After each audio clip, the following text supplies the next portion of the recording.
Have you ever noticed that the more available you become, the less people see you? That the more you try to be present, the more you're treated as if you were invisible? There's an uncomfortable truth that almost no one dares to face. Being constantly accessible doesn't make you more loved. It makes you used. And it's only when you step back that reality begins to reveal itself. When the message arrives, and you allow it to wait. This simple gesture of pulling back, which many interpret as weakness, is, in fact, one of the greatest acts of courage you can take. Carl Jung, master of psychology, understood the power of absence like few others. According to him, it is in silence and withdrawal that we find not only our true strength, but also the truth about others. Who remains when you stop being convenient? Who still sees you when you stop offering yourself? Sometimes, the most transformative step you can take is simply to stop running. There is something deeply transformative in the act of withdrawing, and contrary to what many think, it is not a sign of weakness, but of inner strength. In today's society, where constant presence is mistaken for personal value, voluntary withdrawal sounds like a silent act of rebellion. When someone chooses silence instead of an automatic response, they are actually establishing an invisible boundary that few dare to cross. Carl Jung believed that silence and absence reveal more truths about others than any words ever could. When you stop being constantly available, the masks begin to fall. Those who approached you only out of convenience begin to drift away. Those who valued only what you offered and not who you were reveal themselves by the discomfort they feel in your absence. Silence works like a mirror. It forces others to look at their own needs and emptiness without the distraction your presence used to provide. Often, those who withdraw are labeled as cold, insensitive, or distant. But this reveals more about others' expectations than about your own essence. Those who need you to always be available are, in truth, afraid to face themselves. And by stepping back, you give them, and yourself, the chance to confront that truth. Think of simple situations. A friend who only calls when they need something. A co-worker who seeks your attention to ease their own anxieties. A relationship in which your presence is demanded, but your absence is never respected. When you start saying no with your silence, those dynamics change.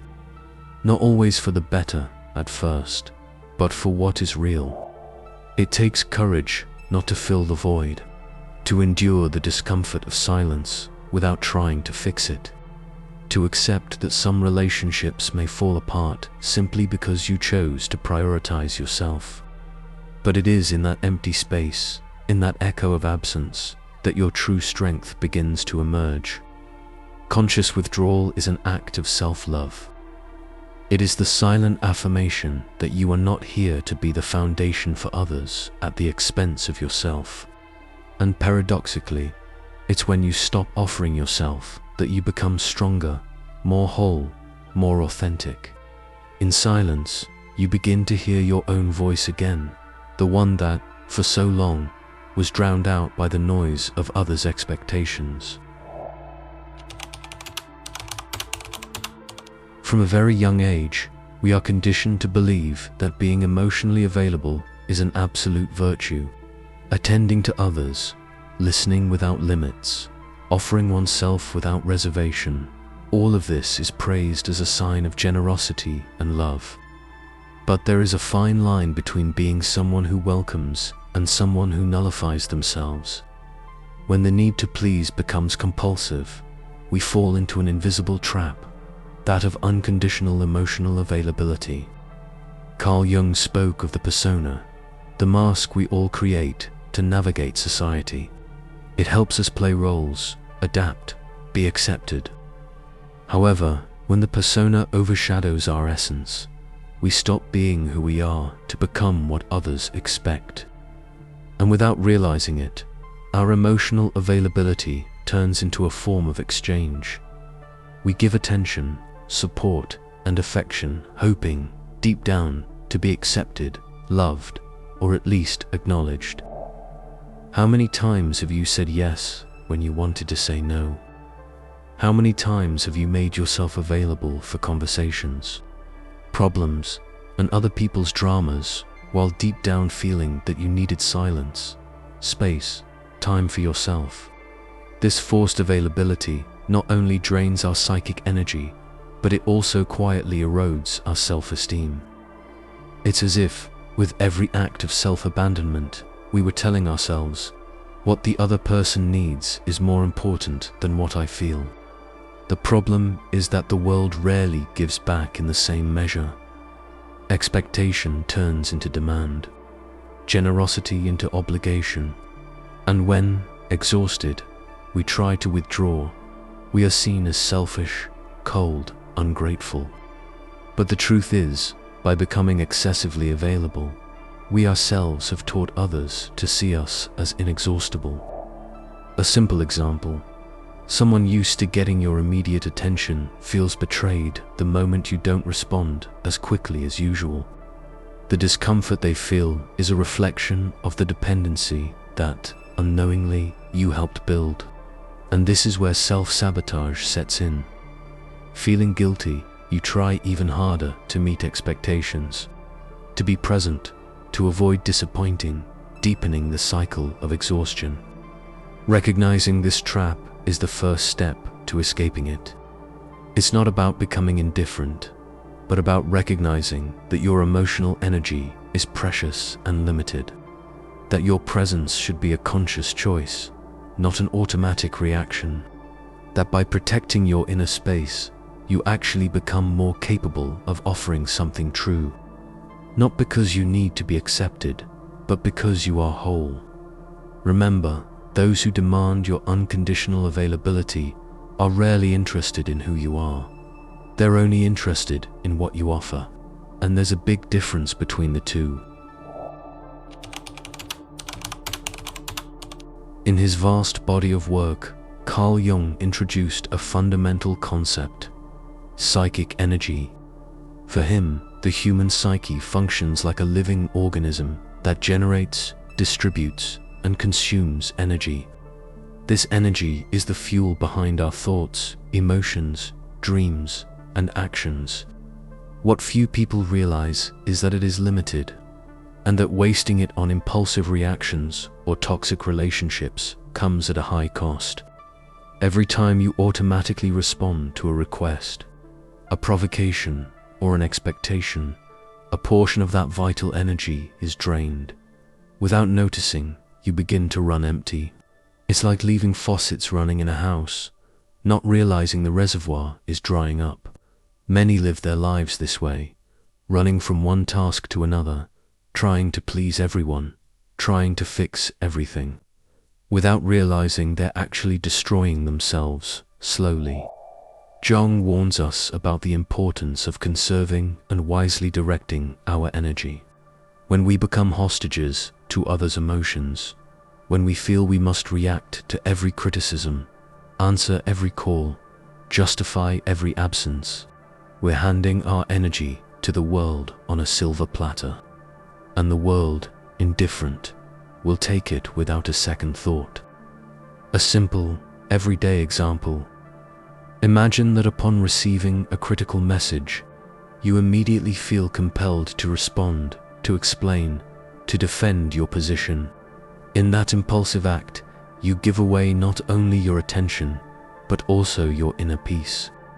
Now, multiply that dynamic by dozens of daily interactions, and you have an exhausted mind, a tired body, a suffocated spirit, emotional vulnerability, that feeling that we must constantly please, justify, or protect ourselves, is a wide open door to manipulation. Those who see your need for acceptance can use it to control you. Small guilts, subtle criticisms, strategic gestures of rejection, everything can be used to drain your energy further. while you desperately try to regain a sense of belonging. Protecting your psychic energy is, above all, an act of awareness. It requires recognizing that you don't have to react to everything, that silence is often the most powerful response, that the time spent justifying yourself could be invested in creation, introspection, and personal growth. Remember, your energy is limited. Spending it unconsciously is like handing your future over to chance. Preserving it, directing it toward what truly matters, is what builds real inner strength. The kind that once earned, no one can ever take from you. Not all manipulation is loud. Often, it infiltrates subtly, almost imperceptibly, through the reactions it provokes in us. Skilled manipulators don't need to raise their voice or make grand demands. All it takes is a veiled criticism, a disguised demand dressed as concern, or even strategic silence to get what they want. And the key to making this dynamic work is simple: our tendency to react automatically. Carl Jung offers us a powerful lens to understand this trap: the concept of projection. Projections are the qualities, emotions, and internal conflicts we cannot recognize in ourselves, and that we unconsciously transfer to others. When someone projects their own insecurities, fears, or expectations onto you, and you react without awareness, you become the stage on which those issues play out. Think of an everyday situation. Someone accuses you of being selfish the moment you decide to prioritize your own well-being. If you rush to prove you're a good person, generous, always available, you're essentially accepting the projection and stepping into the narrative created by the other. You're being manipulated, all without a single overt word of blackmail being spoken. Silent manipulation feeds precisely on that internal anxiety of being seen as good, righteous, fair. And every time we give in to this anxiety, we hand over a little more of our emotional center of gravity. We become invisible puppets, reacting to every move made by others without realizing we've lost control of our own story. Jung said that what we do not face within ourselves, we will meet as fate. If we don't recognize our own needs for approval, acceptance, and validation, they will continue to enslave us through the subtlest dynamics. We will remain vulnerable to the projections of others and, consequently, to manipulation. That's why stopping the reaction is so powerful. When you observe without responding, listen without justifying, feel without needing to act immediately, you break the cycle of projection. You return to the other what belongs to them.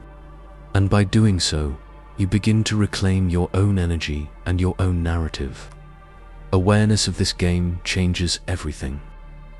You start to notice the veiled accusations, the masked demands, the strategic silences, and more importantly, you learn not to engage with them. You learn to remain centered, to preserve your energy, to protect your inner territory as if it was sacred, because it is. Remember, all manipulation needs an automatic response to work. Without your reaction, it loses its power. In the modern world, silence is one of the greatest taboos. In a culture of quick responses, immediate opinions, and constant stimuli, silence seems synonymous with weakness, disinterest, or incapacity. But it's exactly the opposite. Conscious silence is a powerful tool, perhaps the most underestimated, for reconnecting with your essence and regaining control of your life. Carl Jung saw silence as an opportunity for inner diving, a necessary pause to listen to the deeper layers of the psyche. When you choose silence, you interrupt the automatic cycle of reaction.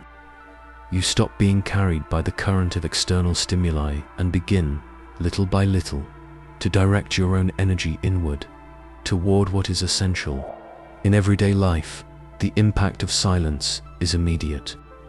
In a heated argument, choosing silence instead of retaliating changes the entire dynamic.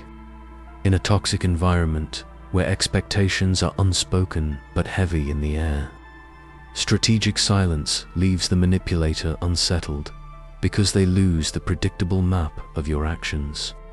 Without the expected response, without the emotional reaction that fuels the game, the other is left facing an empty mirror, forced to deal with their own shadow.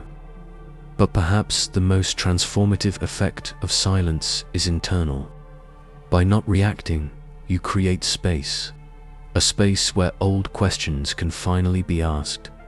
Why does this criticism bother me so much? Where does the need to be accepted come from? What am I really seeking in these relationships? Silence doesn't bring ready answers, it brings better questions. And it is in them that self-knowledge flourishes. Over time, silence becomes emotional sovereignty. You begin to speak less, observe more, act with intention. Every word becomes chosen, not to please or defend yourself, but to express something that truly matters. Every gesture ceases to be an automatic reaction and becomes a conscious act. Think of the difference between someone who speaks impulsively and someone who carefully chooses what to say. Between those who try to fill every void with words and those who accept the space of silence as part of the conversation. Those who master silence master themselves, and in doing so, become immune to the invisible pressures that control those who fear silence. To be silent is not to hide. It is to strengthen yourself. It is to build within yourself a sacred space where no one can enter without being invited. And it is from that space that true transformation happens. There is a kind of solitude that is not despair, but strength. A solitude that does not arise from abandonment, but from the conscious choice to step away in order to rediscover oneself. Carl Jung spoke of individuation as the deepest process of human life, becoming who you truly are, free from social masks and projected expectations. And this path inevitably passes through solitude.